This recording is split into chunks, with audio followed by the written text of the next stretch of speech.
Hello students. बच्चे, हमने physical chemistry का फर्स्ट यूनिट जो गैसीय स्टेट था उसमें आपके मैक्सिमम जो टॉपिक हैं वो कवर कर दिए। उसके नोट्स भी मैंने भेजे आपको, वीडियोस भी भेजी। तो एग्ज़ामिनेशन पॉइंट ऑफ व्यू के लिए आपके पास मैक्सिमम है। आपको क्या करना है, 2 या 3 पेज छोड़ देने हैं और उसके बाद आपका नेक्स्ट यूनिट जो है वो लिक्विड स्टेट आपको स्टार्ट करना है। वो 2 और 3 पेज आपको मैं इसलिए छुड़वा रहा हूँ कि आपको जो टॉपिक्स हमने पढ़े हैं वो मैक्सिमम आपके एग्जामिनेशन पॉइंट ऑफ व्यू के लिए सूटेबल हैं। बट अगर हमारे पास एंड पे टाइम बच जाता है तो जो टॉपिक्स 1-2 रह रहे हैं वो भी हम पूरे कर लेंगे। लेकिन अभी हमने टाइम कम होने की वजह से हम आगे वाला यूनिट जो है स्टार्ट करेंगे, लिक्विड स्टेट। लिक्विड स्टेट बच्चे, सबसे पहले हम इसकी प्रॉपर्टीज़ को देखेंगे। आपको पता ही है कि मैटर की बहुत सारी टाइप्स होती हैं और उसमें जो फेमस टाइप्स हैं वो कौन सी हैं, सॉलिड, लिक्विड और गैस। तो लिक्विड स्टेट के बारे में हमने पढ़ना है। इसकी प्रॉपर्टीज़ को अगर हम देखें लिक्विड को, तो ये जो आपके सामने जो स्केच बना हुआ है, ये स्केच जो है वो लिक्विड स्टेट को डिफाइन कर रहा है। लिक्विड स्टेट जो होती है उसके अंदर ये कॉन्स्टिट्यूएंट पार्टिकल्स हैं। ये मैं चार्ट में लिख रहा हूँ, कॉन्स्टिट्यूएंट पार्टिकल्स हैं। अब ये कॉन्स्टिट्यूएंट पार्टिकल्स एटम्स भी हो सकते हैं, मॉलिक्यूल्स भी हो सकते हैं और आयंस भी हो सकते हैं। कॉन्स्टिट्यूएंट पार्टिकल्स लिक्विड के अंदर एटम्स हो सकते हैं, मॉलिक्यूल्स हो सकते हैं और आयंस हो सकते हैं। ठीक है, याद रखना है कि एटम्स इसमें जो भी होंगे लिक्विड स्टेट में वो इनर्ट गैस के एटम्स होंगे, एलिमेंट होंगे इनर्ट गैस के, जो स्टेबल होती हैं, लाइक हीलियम हो गया, नियॉन हो गया, आर्गन हो गया, क्रिप्टॉन हो गया। ये जो होती हैं ये नॉन रिएक्टिव गैसेज होती है, इन्हें हम इनर्ट गैसेज कहते हैं। आयंस में बच्चे आपको पता ही है कि कॉन्स्टिट्यूएंट पार्टिकल्स आयंस जो होते हैं वो 4 स्पीशीज होती हैं। आयंस में पॉजिटिव चार्ज हो गया और नेगेटिव चार्ज हो गया। तो पॉजिटिव चार्ज स्पीशीज को हम कैटायंस कहते हैं और नेगेटिव चार्ज स्पीशीज को एनायंस कहते हैं। और या फिर हमारे पास जो कॉन्स्टिट्यूएंट पार्टिकल्स हो सकते हैं वो मॉलिक्यूल्स हो सकते हैं। तो सबसे पहली प्रॉपर्टी यही है कि जो कॉन्स्टिट्यूएंट पार्टिकल्स होंगे लिक्विड के अंदर वो या तो एटम्स होंगे या मॉलिक्यूल्स होंगे या फिर आयंस होंगे, और एटम्स में क्या होंगे, इनर्ट गैसेस होंगी। सबसे पहली प्रॉपर्टी है ये, पहली प्रॉपर्टी है। दूसरी प्रॉपर्टी बच्चे क्या है कि लिक्विड स्टेट की कोई भी डेफिनेट शेप नहीं होती, डेफिनेट शेप नहीं होती, बट एक डेफिनेट वॉल्यूम होती है लिक्विड की। इसका क्या मीनिंग हुआ कि लिक्विड को अगर हम किसी भी यूटेंसिल में, कंटेनर में डालेंगे, तो अगर वो सर्कुलर है तो उसकी शेप भी क्या हो जाएगी, सर्कुलर हो जाएगी। अगर वो ट्रायंगुलर है तो वो ट्रायंगुलर दिखेगा हमें, अगर वो स्क्वायर है तो स्क्वायर दिखेगा। तो इट मीन्स उसकी एक डेफिनेट जो है वो शेप नहीं है, बल्कि एक क्या है, डेफिनेट वॉल्यूम है बच्चे। तो थर्ड प्रॉपर्टी अगर हम देखें लिक्विड स्टेट की, तो लिक्विड के अंदर जो आप देख रहे हो ये कॉन्स्टिट्यूएंट पार्टिकल्स हैं। इन कॉन्स्टिट्यूएंट पार्टिकल्स के बीच में जो ये स्पेस होती है इसे हम क्या कहते हैं, इंटर मॉलिक्यूलर स्पेस कहते हैं। तो लिक्विड के अंदर एज कंपेयर टू सॉलिड, ये जो इंटर मॉलिक्यूलर स्पेस है लिक्विड के अंदर, ये ग्रेटर देन क्या होता है, सॉलिड से ज़्यादा होती है। मीन्स सॉलिड के अंदर जो कॉन्स्टिट्यूएंट पार्टिकल्स हैं वो बहुत क्लोजली पैक्ड होते हैं, लेकिन अगर हम लिक्विड के अंदर देखें तो कॉन्स्टिट्यूएंट पार्टिकल्स के बीच में गैप होता है। तो ये जो गैप है इसे हम क्या कहते हैं, इंटरमॉलिक्यूलर स्पेस कहते हैं। फोर्थ प्रॉपर्टी की हम बात करें बच्चे, तो लिक्विड के अंदर जो कॉन्स्टिट्यूएंट पार्टिकल्स हैं इनके बीच में जो जिस फोर्स ऑफ अट्रैक्शन से ये एक दूसरे के साथ अटैच्ड हैं उसे हम कहते हैं इंटरमॉलिक्यूलर फोर्स ऑफ अट्रैक्शन कहते हैं। तो बच्चे, इंटरमॉलिक्यूलर स्पेस और इंटरमॉलिक्यूलर फोर्स ऑफ अट्रैक्शन में इनवर्स रिलेशन है।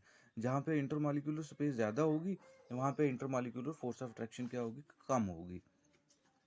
तो लिक्विड के अंदर जैसे मैंने बताया कि इंटरमॉलिक्यूलर स्पेस जो है वो ज़्यादा होती है, तो इंटरमॉलिक्यूलर फोर्स ऑफ अट्रैक्शन जो होती है वो लिक्विड में कम होगी और सॉलिड में जो है वो ज़्यादा होगी। लिक्विड में कम होगी intermolecular force of attraction as compare to solid, और लिक्विड से भी कम जो होती है वो इंटरमॉलिक्यूलर फोर्स ऑफ अट्रैक्शन किसकी होती है, गैस की होती है। लेकिन हमें यहाँ पे स्टडी किसकी करनी है, लिक्विड की। तो आपको याद रखना है कि intermolecular force of attraction is weak in solid, in liquid as compare to solid.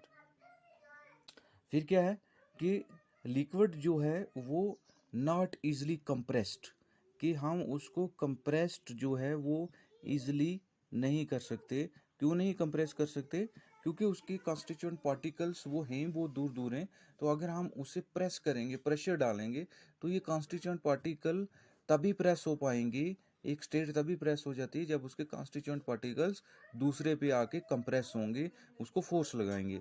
तो यहाँ पे कॉन्स्टिट्यूएंट पार्टिकल्स हैं बहुत दूर दूर हैं। तो अगर हम फोर्स लगाएंगे तो ये कॉन्स्टिट्यूएंट पार्टिकल्स को यहाँ तक पहुँचते पहुँचते बहुत टाइम लग जाएगा, बहुत ज़्यादा हमें फोर्स की नीड होती है। तो इसलिए हम लिक्विड को ईजिली कंप्रेस नहीं कर सकते।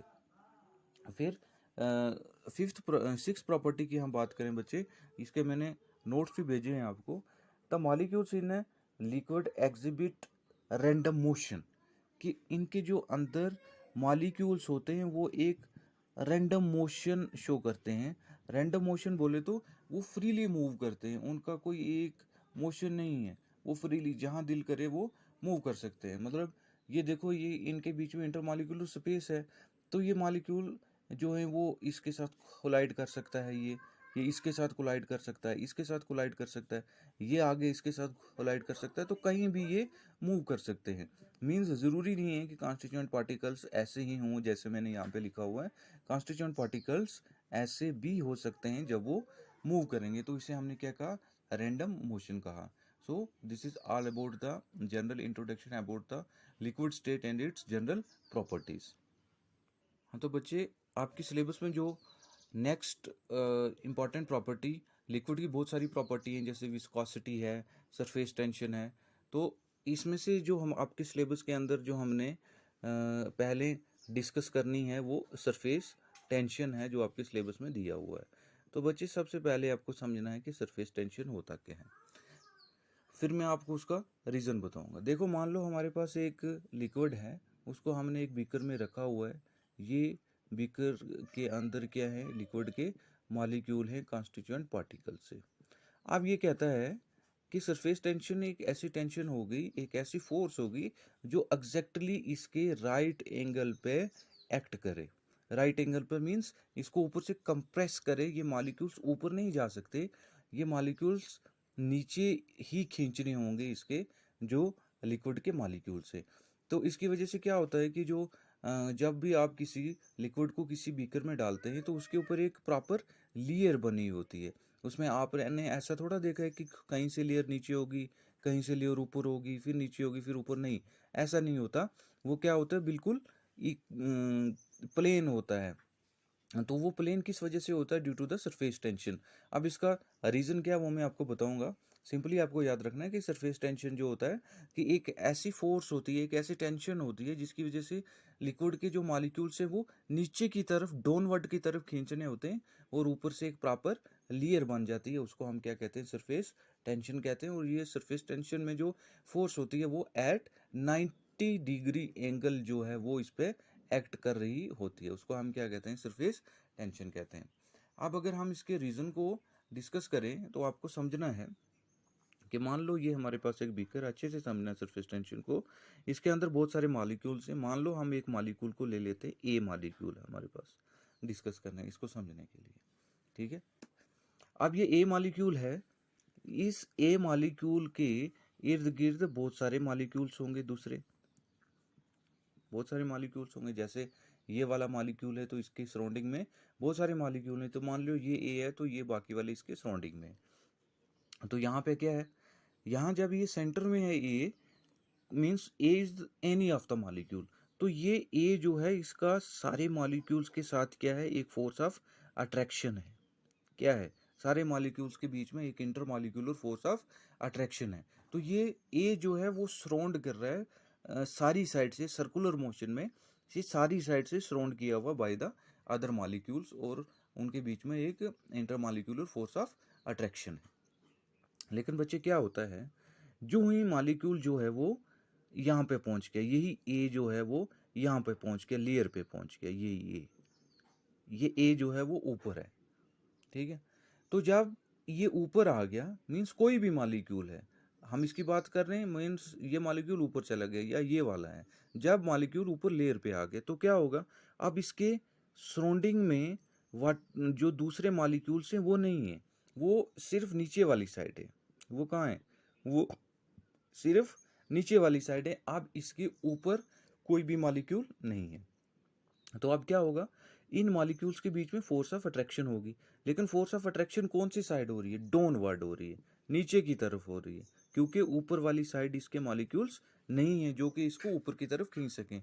इसके पास सिर्फ वही मॉलिक्यूल्स हैं जो डाउनवर्ड में है, जो नीचे की तरफ है। तो जो नीचे की तरफ है मॉलिक्यूल, वो इसको नीचे की तरफ खींच रहे हैं, उनकी तरफ फोर्स ऑफ अट्रैक्शन हो रही है, और ऊपर की तरफ से कोई भी अट्रैक्शन नहीं है। तो ऑटोमेटिकली जो मॉलिक्यूल है वो कहाँ होगा, नीचे की तरफ खींचने होगा, क्योंकि फोर्स ऑफ अट्रैक्शन कहाँ से है, नीचे से इसको नीचे की तरफ डाउनवर्ड की तरफ खींच रही है। तो ऊपर इसको खींचने वाले, जैसे यहाँ पे ऊपर खींचने वाले मॉलिक्यूल्स थे, लेकिन जब ये सरफेस पे पहुंच गया तो अब सरफेस के ऊपर वाली साइड कोई भी मॉलिक्यूल्स नहीं है। तो ऑटोमेटिकली जब मॉलिक्यूल्स को नीचे की तरफ खींचेंगे तो यहाँ पे एक लेयर बन जाएगी, एक फोर्स एक्ट कर रही है जो इसको नीचे की तरफ खींच रही है। तो उस फोर्स को हमने क्या कहा, टेंशन। और कहाँ पे हो रही है, वो सरफेस पे हो रही है, तो इसलिए हमने इसको क्या कहा, सरफेस टेंशन कहा। तो ये एक मोस्ट इंपॉर्टेंट प्रॉपर्टी है सरफेस टेंशन, जिसकी वजह से जो लिक्विड को हम किसी भी कंटेनर में डालें तो उसके ऊपर एक लेयर बन जाती है। और उसका मेन रीज़न क्या है कि बुल्क में मीन्स अंदर जब मॉलिक्यूल्स होंगे तो वो चारों साइडों से सराउंडिंग है और उनमें फोर्स ऑफ अट्रैक्शन है, लेकिन जब वो सरफेस पे पहुंचेगा तो सिर्फ नीचे वाली तरफ मॉलिक्यूल्स हैं जो उसको अट्रैक्ट करेंगे नीचे वाली तरफ, और ऊपर वाले तरफ वो अट्रैक्ट नहीं हो रहे। तो उसकी वजह से एक 90 डिग्री एंगल पे क्या हो रहा है, एक फोर्स है जो उसको नीचे खींच रही है। तो यही 90 डिग्री एंगल पे जो फोर्स है उसे हम क्या कहते हैं, सरफेस टेंशन कहते हैं। आई होप आप समझ गए होंगे।